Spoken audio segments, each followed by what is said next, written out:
झारखंड के पूर्व मुख्यमंत्री हेमंत सोरेन 150 दिन जेल में रहने के बाद अब हाई कोर्ट ने उन्हें जमानत दे दी। लेकिन झारखंड के सियासी गलियारे में हलचल भी तेज हो गई है। एक तरफ जहां पूर्व मुख्यमंत्री को जमानत तो दूसरी ओर 3 महीने बाद झारखंड में विधानसभा चुनाव। सियासी गलियारे में चर्चा ये भी है कि निर्वाचन आयोग समय से पहले ही चुनाव कराने के मूड में है। माना जा रहा है कि सितंबर में तारीखों की घोषणा हो सकती है और अक्टूबर में चुनाव होंगे।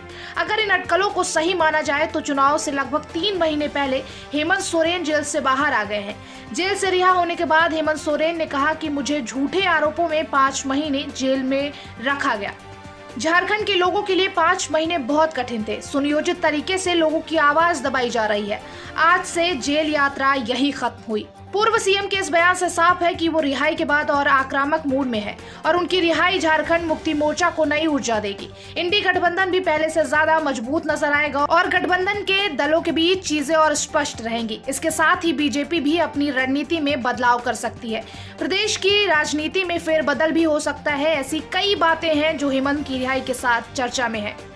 लोकसभा चुनाव से पहले हेमंत सोरेन की गिरफ्तारी से जेएमएम के चुनावी अभियान को निराशा हुई थी। अब विधानसभा चुनाव से पहले हेमंत की रिहाई पार्टी के कार्यकर्ता और हर उस कैडर को नई ऊर्जा देगी जो हेमंत को अपना नेता मानते हैं। हेमंत की वापसी से कार्यकर्ताओं में आत्मविश्वास बढ़ेगा। विधानसभा चुनाव में एक नया जोश देखने को मिल सकता है। जेएमएम हेमंत सोरेन की गिरफ्तारी को लेकर बीजेपी को घेरने की कोशिश करेगी। अपने नेता के जेल से बाहर आने के बाद कार्यकर्ता एक संदेश देने का प्रयास करेंगे कि हेमंत सोरेन को गलत तरीके से फंसाया गया। हेमंत सोरेन और पार्टी भी इस बात पर हमेशा दोहराती रही है कि केंद्र सरकार पर हमला तेज होंगे।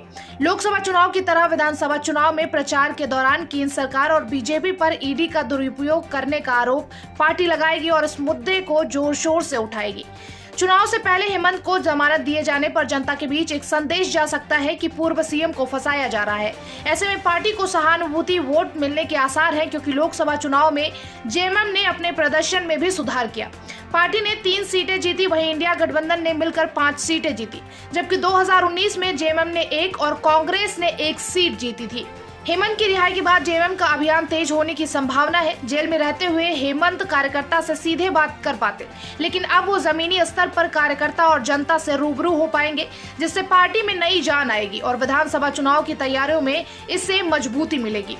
2019 का चुनाव जेएमएम ने कांग्रेस और राजद के साथ मिलकर लड़ा। इसमें जेएमएम बड़े भाई की भूमिका में थी और पार्टी ने राज्य की 81 में से 41 सीटों पर चुनाव लड़ा था और 30 में जीत दर्ज कर प्रदेश की सबसे बड़ी पार्टी बनी थी।